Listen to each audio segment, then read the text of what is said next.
Elhamdülillahi Rabbil alemin. Elhamdülillahi hamden kethiren tayyiben mübareken fi kema yuhibbu Rabbuna ve yerda. Allahümme salli ala Muhammedin ve ala ali Muhammedin kema salleyte ala İbrahim ve ala ali İbrahim inneke hamidun mecid.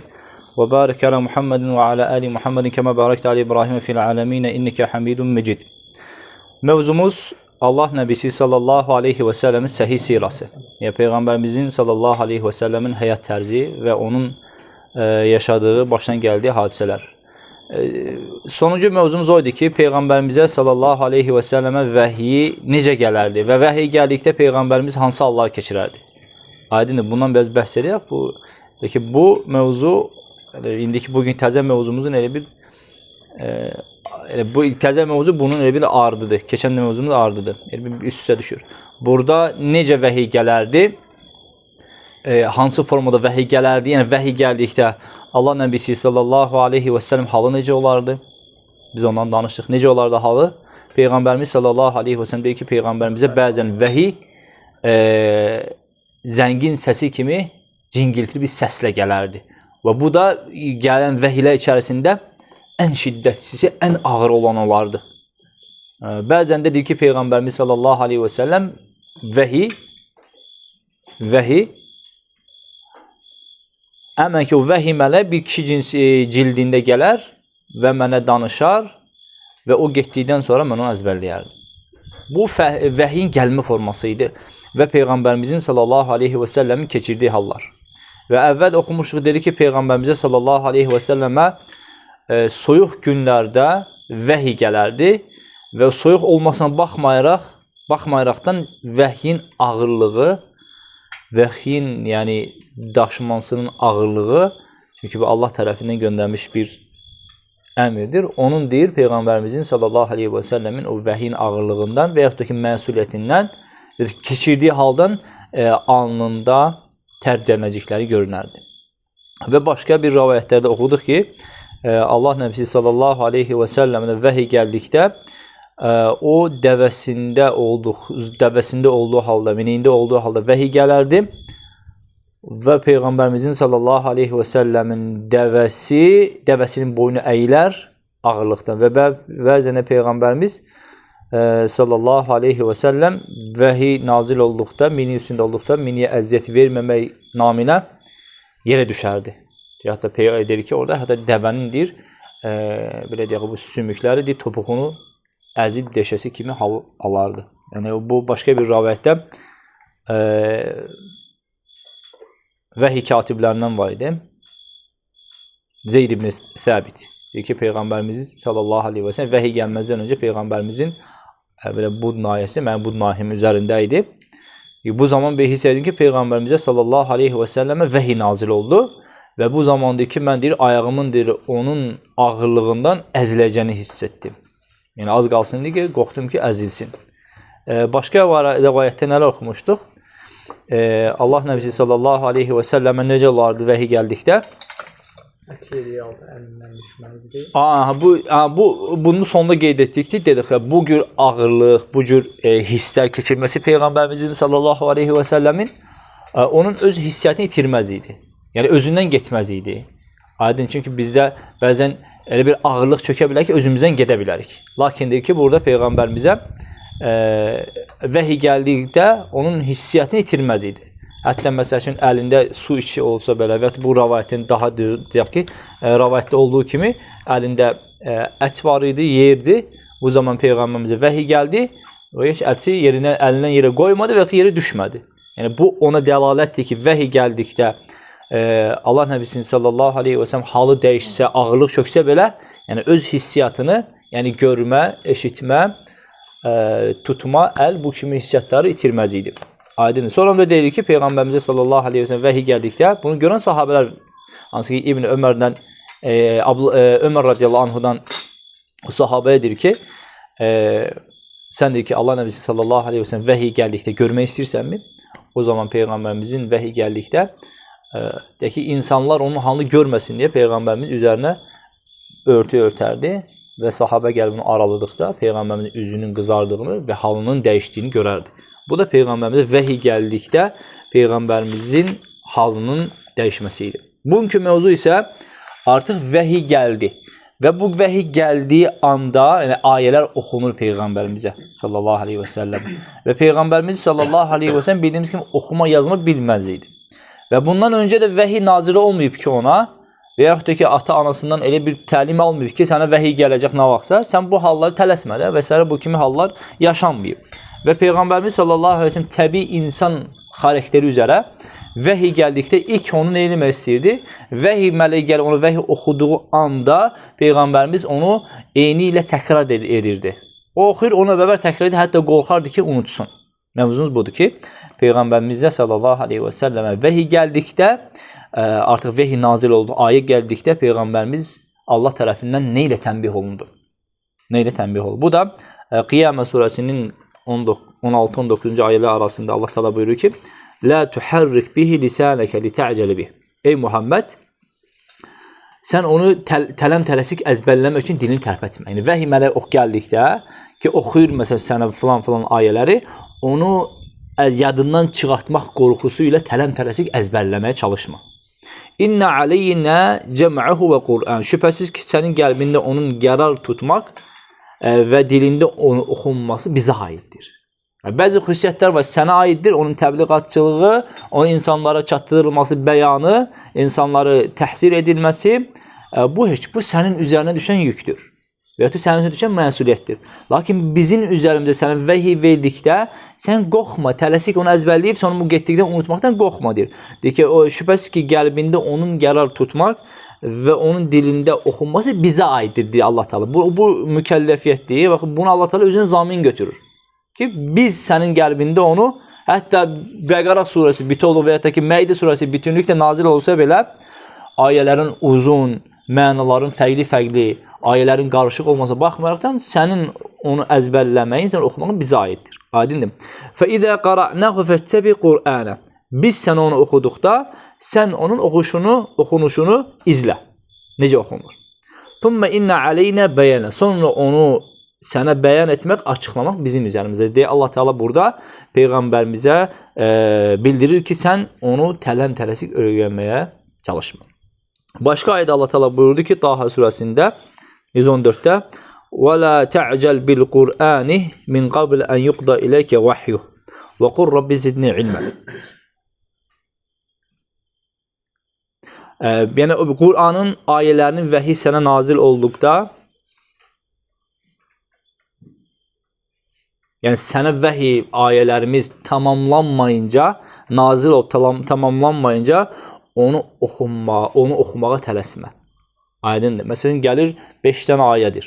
Və Allah da demək istəyir ki, Azze və Cəllə onun vəhiy təmiz nazil olmadan onu tələm-tələsik əzbərləməyə çalışma. Çünki əvvəlki ayədə "Thumma inna aleyna cem'ahu və Qur'an" ayəsi də bizə bunu bildirir ki, Peyğəmbərimizə onu əzbərləməsi Allah Teala tərəfindən zamin olaraq qoyulmuşdur. Və kana hada fil ibtida və kana aleyhissalatu vesselam min şiddeti hirsi ala'l aqdi minel melek ma yuha ileyhi anillahi azze ve yusabiqu fi tilava. Budur ki, Peyğəmbərimizə sallallahu aleyhi və səlləm ilk vəhiy gəldiyi dövrlərdə belə idi. İlk vəhiy gəldiyi dövrlərdə Peyğəmbərimiz sallallahu aleyhi və səlləm onu oxumağa, onu əzbərləmə hərisliyindən onu tələm-tələsik əzbərləməyə çalışardı. Və bundan sonra Allah Teala ona vəhiy bitənə qədər onu təkrarlanmamağı əmr edir. Və ondan sonra Allah Teala onu həmən ki, yəni oxunub gələn vəhiyi ayənin çoxluğundan, azından, fərqli olmayaraqdan onu sənin sinəndə yerləşdirməyi, qərar tutması bu Allah Teala tərəfindən bir mükəlləfiyyətdir. Yəni Allah Teala tərəfindən bir zamindir. Bunu Allah Teala öz yerinə yetirəcəkdir. Çünki Allah Teala onu nazil edə, onu nə Peyğəmbərimizə insanlara əziyyət olsun deyə endirməmişdir. Onu insanlara rahat, həm özünə rahat, həm də insanlara rahat olsun deyə Allah Teala onun ayələri nazil etmişdir. Və həm də bunu Allah Teala həm tilavətini, həm də onun təbliğatını Peyğəmbərimizə sallallahu aleyhi və səlləm rahatlaşdırmaq naminə Allah Teala Quran nazil etmişdir. Aydındır. Bu təbiidir. Bu Peyğəmbərimiz də sallallahu aleyhi və səlləm təbii, yəni Peyğəmbər nə qədər seçilmiş bir Peyğəmbər olsa belə, insani xüsusiyyətlər onda var idi. Aydındır. Məsələn, yemək, içmək, bazara getmək, alver, zat. Bu şeylər bütün Peyğəmbərlərdə olub. Məsələn, hadi bir şeydən tələsmə. Bu şeylər hamı təbii insan olaraqdan bunda var idi. Lakin Allah Teala Peyğəmbərimizi sallallahu aleyhi və səlləmi doğru yola yönəltdi və hidayəti ona bəlli etdi ki, vəhiy nazil etdikdə nələr etməlisən və s. Çünki həm onun tilavətini, həm təbliğatını və həm də ki, oradakı ayələrdəki gizli olan mənaları insanlara çatdırmaq bu Allah Teala tərəfindən idi. Aydındır. Yəni bunun üçün deyir ki, وَلَا تَعْجَلْ بِالْقُرْآنِ مِنْ قَبْلَ أَنْ يُقْضَى إِلَيْكَ وَحْيٌ Vəhiy səni tamamlanmayınca onu oxumağa tələsmə deyə Allah Teala buyurdu. Və sonra Allah Teala deyir ki, Peyğəmbərimizə وَقُلْ رَبِّ زِدْنِ عِلْمًا وَقُلْ رَبِّ زِدْنِ عِلْمًا Sonra deyir ki, Allah Teala ey Peyğəmbər, sən de ki, ey Rəbbim, mənim elmimi artır. Həmçinin burada Allah Teala elmdən başqa, yəni ümumiyyətlə Quran ayələrində və yaxud da hədislərdə istər Peyğəmbərimizin özünə vəhiy olma vasitəsilə və əmr olunma vasitəsilə Allah Teala tərəfindən və yaxud da ki, Quranda birbaşa Allah Teala'nın Peyğəmbərə əmr olunması baxımından Allah Teala heç bir yerdə elmdən başqa azüqəni çoxaldılmamasını istəmir. Yəni, yalnız deyir ki, Allah Teala, sən ey Allahım, məndən elmimi artır. Çünki insan deyə bilər ki, Allah deyə bilər ki, malının artmasını istə, və ya övladlarının artmasını istə, nəsil əcabətini və ya da ki, adının, şanın, şöhrətinin artırmasını istə deyə bilər. Lakin Allah Teala burada ancaq bir dənə Allah da Peyğəmbərimizə deyir ki, وَقُلْ ey Rəbbim, yalnız mənim elmimi artır deyərəkdən Allah Teala ona bildirir. Aydındır. Sonra Peyğəmbərimiz sallallahu aleyhi İbn Abbasdan gələn hədisdə, Buxari Müslimdə, Kən Rasulullah sallallahu aleyhi ve sellem yu'aləcü minət tənzili şiddə. Peyğəmbərimiz sallallahu aleyhi ve sellem ayələr nazir olduqda şiddətli ağrılar hiss edərdi. Və bu ayə nazir olduqda Peyğəmbərimiz dodaqlarını tərpədərdi. Onunla bərabər oxuyardı. Aydındır. Və Allah Teala bunun üzərindən ayə nazil etdi ki, Lə tuhərrik bihi lisanəkə li tə'cələ bi. İnnə aleyhi cəmə Qur'an. Biz oxudu, sən ayə nazil olduqda onu tələm-tələsik əzbərləmək üçün o dilini tərpətmə, dodaqlarını tərpətmə. Onun əzbərlənməsi səndə, onun əzbərlənməsi bizim üzərimizə deyə Allah Teala deyir. Cəmə'əhu fi zadikə thummə təqrə. Aydın, bu da səhih rəvayətdə gəlməkdədir. Sonra yeni bir fəsil, bu da sondur. Qali İbn İshaq, thummə tətəmməl vahyu ilə Rasulillahi sallallahu aleyhi və sələm və huvəl musaddiqu bimə cəə minhu. Sonra deyir ki, Allah Resulü sallallahu aleyhi və sələm vəhi ard-arda gəlməyə başladı. Ard-arda daha çox sayda gəlməyə başladı. Bu da Allah Peyğəmbərimiz sallallahu aleyhi və səlləm Allah tərəfindən ona verən nazil olmuş ayələri təsdiq etdi və Allah Teala tərəfindən onu qəbul etdi. Və təhəmmələ minhu mə həmələhu alar-ridəl əbəd və səqati. İnsanların razılığından və ya narazılığından asılı olmayaraqdan Peyğəmbərimiz sallallahu aleyhi və səlləm onun yükünü, yəni məsuliyyətini öz üzərinə götürdü. Aydın. Çünki ayə nazil olduqda, çünki insanlar fərz elə 50-60 yaşına çatanlar var idi, 30-40 yaşına çatanlar var idi. Halal haram bilməyənə olmaz deyən bir qavram olmadığı bir zamanda, azad bir insan, azad yaşadığı bir zamanda Quran ayəti nazil olur və bu mütləqdir ki, insanların nəfsinə ağır gəlsin. Aydındır. Bu da həm razılıq ola bilər, həm də ki, narazılıq ola bilər. Buna baxmayaraqdan Allah Teala deyir ki ona, yəni Peyğəmbərimiz sallallahu aleyhi ve sellem buna baxmayaraqdan həm narazı və razılığına baxmayaraqdan vəhyin məsuliyyətini öz üzərinə götürmüşdür. Aydın mı?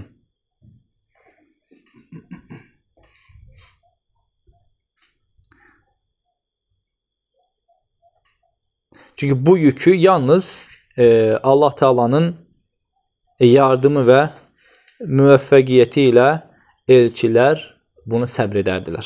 Başqa yolla yox. Yəni bu Allah Teala'nın onları müvəffəq etməsi və ona nazil olanın mahiyyətinə varmasından dolayıdır.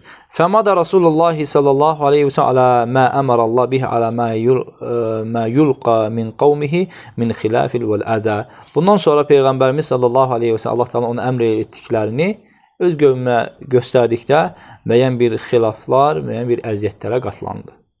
Aydındır. Fərz elə illərin dədə-babalardan gələ belə o yana Peyğəmbərimiz o yana çox deyək ki, onların içərisində o cahiliyə dövründə olan müəyyən bir etiqadi məsələlər var idi, etiqadları var idi cahiliyə əhlinin. Və Peyğəmbərimiz ona göndərildikdə onların tam əksi olan şeyləri Allah Teala onlara buyurdu. Bu da mütləqdir ki, insanlara ağır gəlsin. Aydındır. Bundan dolayı Peyğəmbərimiz müəyyən bir xilaflar, hətta öz yaxınlarına, ailə içərisində müəyyən bir xilaflara, müxtəlif rəylərə və yaxud da ki, əziyyətlərə Peyğəmbərimiz qatlanmağa məcbur oldu. Aydın. Və qali İbn İshaq və əmən Xadicə bint Xuveylid. Buna Peyğəmbərimizə sallallahu aleyhi ve sellem ilk iman gətirən elə Allah Nəbisi sallallahu aleyhi ve sellemin həyat yoldaşı Xadicə, yəni ilk həyat yoldaşı Xadicə bint Xuveylid radiyallahu anhə olmuşdur. Və saddaqa bimə cəə min Allah. O necə gəldi, dəqiq olsun, kim tərəfindən gəldi, bəlkə yatmışdın, yuxu gördün, bu kimi ilk ayə nazil olub, bu kimi suallar vermədi Peyğəmbərimizə. Və birbaşa onu eşitdikdə mən iman gətirdim deyərəkdən Peyğəmbərimizə və həmçinin Allah Teala tərəfində olan təslimiyyətini göstərdi. Aydındır. Və Peyğəmbərimizə sallallahu aleyhi və səlləmə bu təbliğat iş üzərə yardım etdi. Aydındır. Bildiyimiz kimi o öz əmsi oğlunun yanına elə Peyğəmbərimizlə bərabər gedən elə Xadicə radiyallahu anhə idi.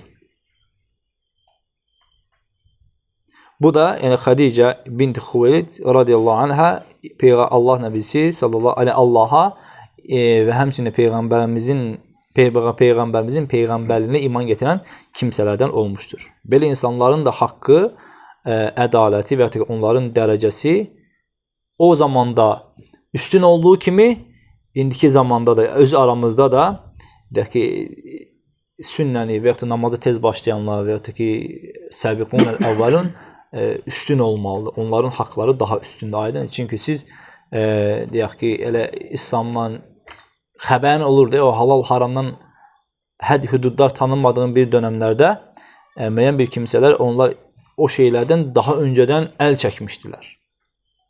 Amma ki sizlər o zamanlarda o bataqlığın içindəydiniz. Ona görə öncədən iman gətirən kimsələrin dərəcələri sonradan gətirən kimsənin dərəcələrindən müəyyən qədər üstün ola bilər. Lakin sonra iman gətirənlər imanlarda irəli gedə bilərlər. فَخَفَّفَ اللّٰهُ ذَلِكَ عَنْ رَسُولِ اللّٰهِ وَلَا يَسْمَعُ شَيْئًا يَكْرَهُ مِنْ رَدِّ عَلَيْهِ وَتَكْذِيبٌ لَهُ فَيُحْسِنُ ذَلِكَ إِلَّا فَرَّجَ اللّٰهُ عَنْهُ. Bundan sonra Peyğəmbərimizə sallallahu aleyhi ve sellem Allah Teala onu yüngüllük verdi.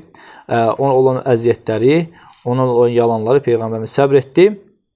Sonda Allah Teala ona bir rahatlıq, bir sükunət, təslimiyyət Peyğəmbərimizə bəxş etdi.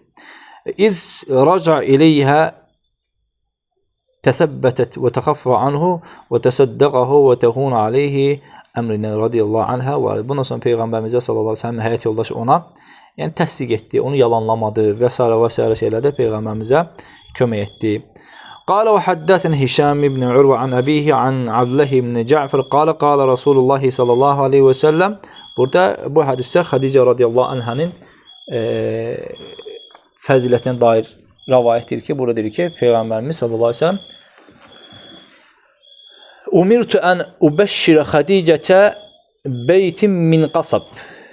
Deyir ki, Xadicəni cənnətdə qəsbdən, yəni içi boş, mirvari və qiymətli daşlardan olan Xadicə üçün tikilmiş bir evlə müjdələnməyim mənə əmr olundu. Bu sırf onun üçündür. Həmən ki, o yerdə la saxbun fih və la nasab.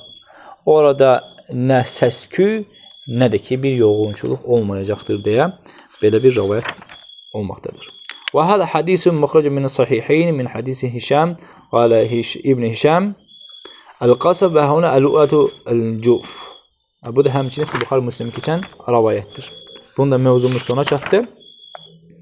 Allah Teala bizləri eşitib faydalananlardan etsin və sallallahu alə nəbiyyina Muhammed və alə alihi və sahbihi və səlləm.